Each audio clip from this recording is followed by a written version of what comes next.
Hey guys, welcome back to Yes We Can Outdoors. My name is Mike Blanda, and today I'm super excited to have with me my lovely wife. This is Elsie Blanda. This is Mrs. Yes We Can. She just helped me, inspire me to start this channel. And the reason why I wanted to bring her on today is because there's a lot of common questions that you may have as a first-time backpacker or a beginning backpacker, or if you do backpack and your friends have asked these questions, you may know some of these answers. So I thought it'd be really cool to go straight to Google and ask what are the most common backpacking questions, and let my wife ask the questions. Now here's a little sidebar. My wife loves hiking. She has hiked Mount Baldy. She's been to Mount Whitney a couple times. The beautiful thing is she does want to adventure in the backpacking realm as well. So I thought it would be a perfect chance for someone who has not been backpacking yet to kind of dive into these questions, and we can have a conversation. She sees me pack and get ready and prepped and how excited I get about my backpacking trip. And so, you know what? This channel will probably have her soon. You'll be watching her instead of me on this video. I don't know. He's still trying to convince myself to go on that backpacking trip. She will. She will. So let's just get into it. You guys ready? Let's go. We're ready. So let's. What are 3 essential things for backpackers? Okay, so personally, I think obviously your backpack is needed, but I think a big key piece of equipment that people don't think about is their pad. Most people just go out and buy a cheap pad or one of the foam ones, which we went over in one of my last videos. You can go check that out on my history. But they just buy a cheap pad, and what happens is they don't create enough heat. So they have this really bad experience their first time backpacking, and they're like, I don't ever want to go back. But you do need to pay attention to your backpacking pad. It depends what season you're in, the comfort, how thick that pad is.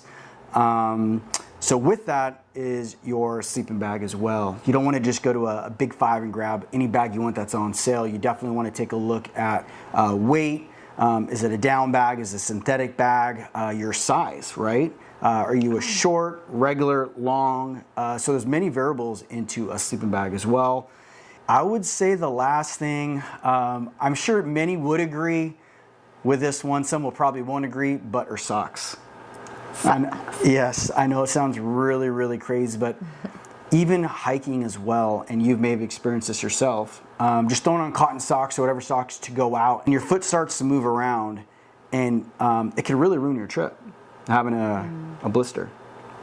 So I think good pair of wool socks is essential, as your feet need to be taken care of. And I think those are if I was to pick 3 things that people don't really think about, those are probably up there. And leave me a comment in there if you have any additional thoughts. But would you have thought?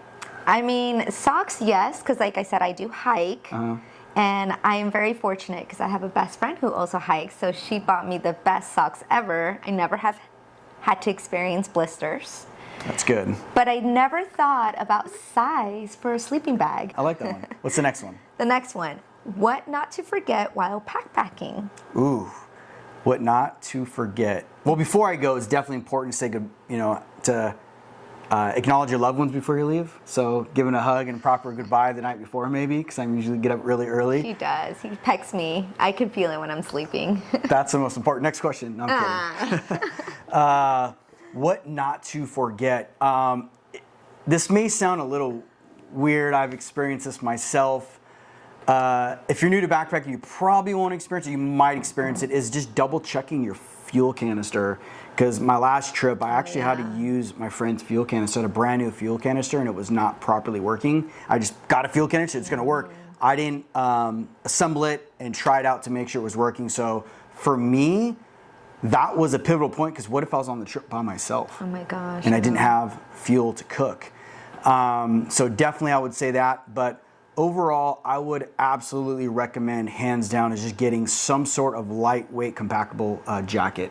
You don't want to have some thick, bulky cotton jacket. You definitely want to invest in some sort of maybe budget friendly in the very beginning, a nice warm jacket. Again, you don't want to ruin your experience. When you go backpacking, you're cold, you're not comfortable, you don't want to go back out. So I recommend the Decathlon Trek 100.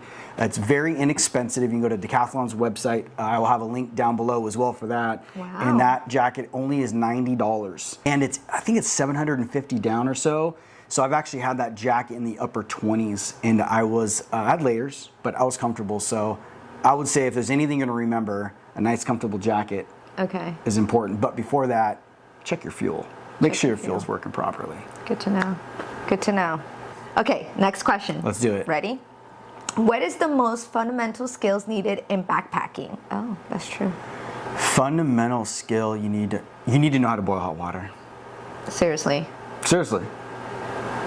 I mean, I know how to boil hot water. I think it's just turning on the You're good. That's it. the jet boil. I would need to know how to turn on the jet boil. That's teachable, but a fundamental skill is know how to boil water. Just how to boil Because water. there's so many things you can cook with water, but that's what I would say. Yeah. The other part too, honestly, I would just say is just you don't have to be super fit.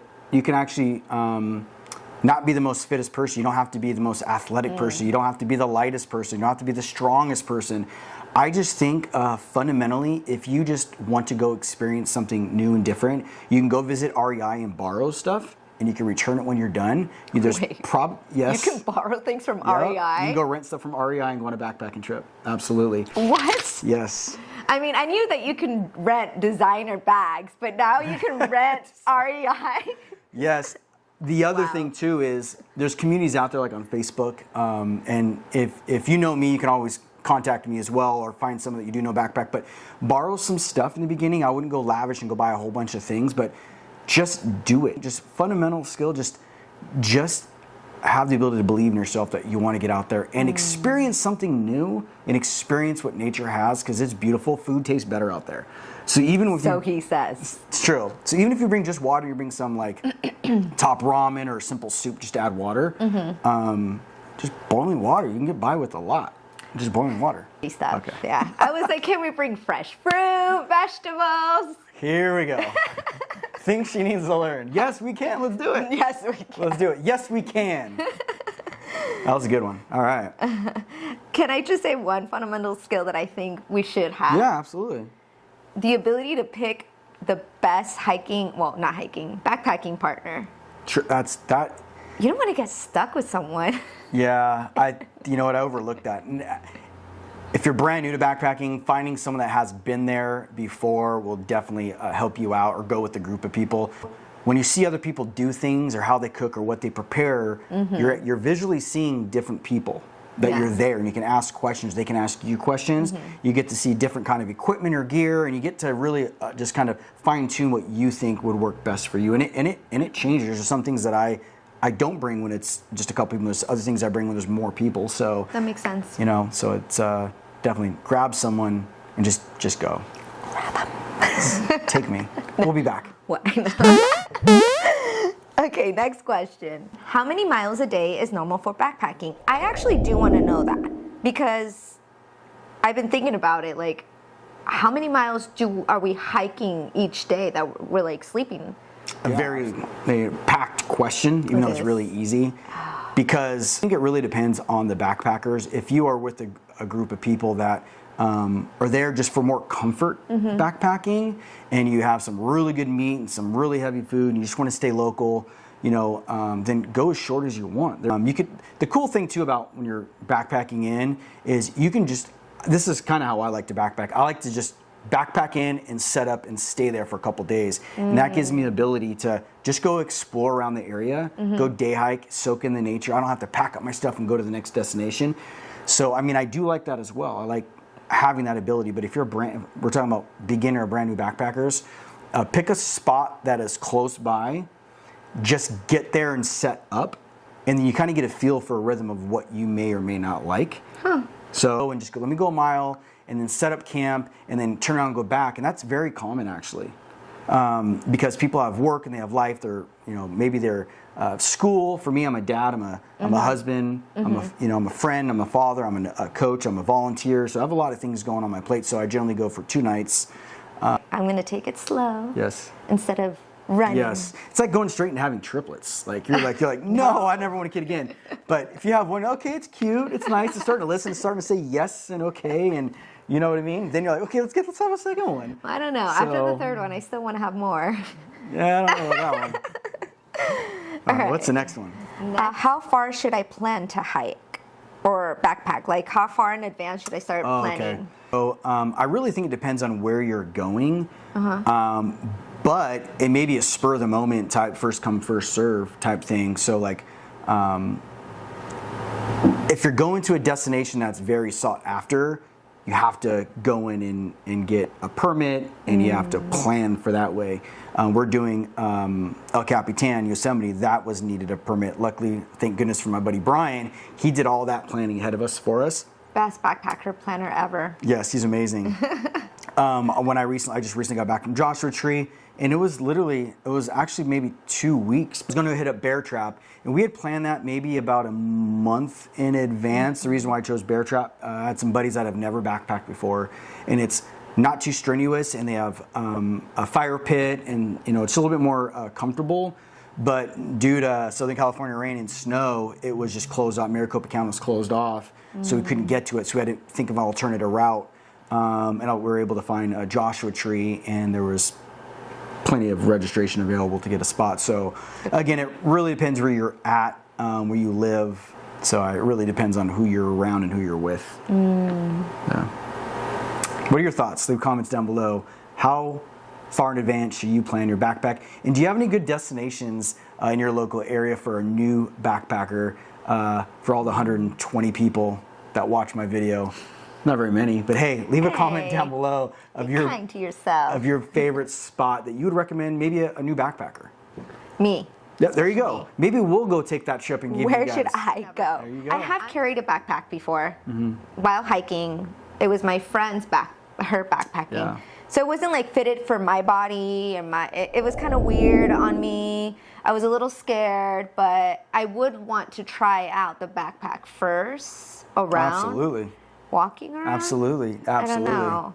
I always wonder, like, the weight. How Sure. much weight can I carry? Because hiking, I barely carry any weight. Yeah, and I think that's a big part of what people of questions is because most items that are lightweight or more expensive, a lot of things that I have purchased are angled towards budget friendly due to the fact that I have a family and I don't have thousands and thousands of dollars. I generally buy is generally on sale or at a discount. So again, some of the other websites you can buy your backpacks from, the good thing is you get a variety and you can always return it. The downside though is you don't have the ability to actually try it on. So knowing your torso length and knowing your waist size in advance will help out. But I always recommend, I'm not sponsored by any means, as you know that, babe. Like, He's not sponsored. go to REI, try on some packs. They'll throw weight in there for you. You can walk all over the store, go up and down the stairs. They'll throw weight in there They'll throw weight in there for you. There's a baby, there's a rock. Jump up and down, hop on one foot. Here, then get the employee, come right up here. There you go. But they will throw weights in the pack for you. So they'll measure your torso and kind of give you an idea of what size you want. And that gives you the ability to, okay, now I know the size I want. Got it. And then kind of what that weight will feel like. But keep in mind, a lot of your weight too is going to be the water you carry. And it's just knowing your body and what kind of a pack you're going to wear. But definitely check out REI. I mean, again, I can't say enough about that. You want to have comfort. Comfort's so important, whether it's your socks, what you're wearing, because the last thing you want to do is get turned off by backpacking over a simple adjustment. We'll see. When he finally takes me, you guys will get to see a side of me that I'd probably be embarrassed of. So she gets cold really easy. So what's your favorite pad? Is there a pad that you like, that you recommend, that she would probably like? She's 5 foot. What would be your pad of choice for my wife? Leave a comment if you can. If you can. All right. Do you want another question? Yeah, let's do this. You want another Do one? you have time? I mean, okay. All right, let's do it. One more? One more question. One more question. Okay. Pick okay. one. Pick one. Let me see. How many days should my first backpacking trip be? Best question of all time. First one should be 7 days. What? Yes, 7 days? 7 days. You're kidding me. Yep. That's 7 days of going to the bathroom in the wilderness. That's fine. No showers? You can if you want. 7 days? No. You're kidding me. That would be my dream. When my kids are older, I'll have that. Tell me the truth at the comments at the bottom, please. I really think 2 nights is good. 3 day, 2 nights. And 3 days, there's 2 nights, a couple reasons for that. Number one, you kind of get in a flow of things when it comes to just, you take out the tent, you get your pad set out, you're exhausted that first day, you kind of want to maybe take a power nap before you cook dinner, and the next day you wake up, you ready to pack and go home? Probably not. You want to have a nice breakfast, you want to relax a little bit, you maybe want to go on a day hike, take some pictures of your surroundings, so you want to enjoy the full next day. Okay. And then the next day, then you go to bed and you wake up. So that's why I recommend 3 day, 2 nights. Generally, I actually had a 1 night planned, a 1 night, 2 day trip planned. Wow. A couple buddies backed out. They're like, I don't know about 1 day. And I'm like, you're right. I'm just gonna take a vacation day and do a 2. So if it's just me by myself, I might not really care. But when it comes to having a couple people with you, yeah, I would say recommended first day, even if it's like 1 or 1.5 miles in. 2 nights for sure. You're gonna want good rest the first night. You're gonna be tired, right, from carrying your stuff. And then the next day you get to kind of lounge around or do whatever you want to do and enjoy the surroundings of nature and get one more night of sleep. 3 days sounds reasonable. 3 days, 2 nights. Yes, I love that. 7 days? I don't know about that. Take me to a 5-star resort first, and then I'll 5-star backpacking resort. Is there such thing? I don't know. All right. So actually, I didn't even tell my wife this. I have one question as well going towards new backpackers. So my question for you is now, so what do you think would stop the average person from saying, yes, we can get outdoors with backpacking versus just a regular hiker? You're asking me this question? Yes, I'm asking you that question. My perspective of this would be, I have 2 fears from backpacking that stop me. My first fear is going number 2 out in the wilderness. True, okay. I am a little fearful of bears. It is bear country. It is that's their world. So those are 2 good points. Number 1, I heard you say that is going number 2, which it's a natural position. Our bodies are made to squat. The toilet is a little bit different, but going outdoors is different techniques. And I'll just give you guys one. What I do, I lift up a rock, I dig a little deeper, and then I squat, wipe, and then I bury it back and I put the rock over it, and I have hand sanitizer and I sanitize my hands and I go about my day. And I'll tell you, it's probably the most enjoyable number 2 you'll ever go, because you're not looking at just a wall or a door, you're looking at just beauty. And when it comes to bears, sure, absolutely. The bear canteen or bear bag is really important. And I'm a husband, I'm a father, so I want to make sure that I'm well protected. And then not putting it near your tent. When you cook, you don't want to be near your tent, so you're actually cooking at a distance. Oh, I didn't know that. Away from the tent, and then where your food is as well. So if you have maybe spillage of food or something boils over, or you have your bear canteen, it's all away from where you're actually staying in your tent, just to create that distance. So if they are coming in to look for something, then there's some distance. You'll be able to hear them because they'll be going through something. Makes you more alert, and you can start taking that precaution. At least it's at a distance from where your tent is. So you're taking these added steps that are going to prohibit that from happening. I'll tell you one right now. How do you go number 2? Who does the tree and squat, where you hold the tree and you just kind of lean back and Are squat? you serious? Yes. Oh my gosh. Or if there's a fallen log, you can lean up against the log. And you just kind of squat there and you kind of go. This is ridiculous. So it really depends. Or there's just different ways you can go. And oh my gosh. But yeah, I'm so nervous for that. It's not as bad. And you know what? They actually make bidets. So if you want to take a portable squirt bidet, you can do that as well. Clean you right up. I might consider that actually. There you go. All right. So I definitely took a lot of my wife's time up. She came out here. I asked her to do this a little while ago.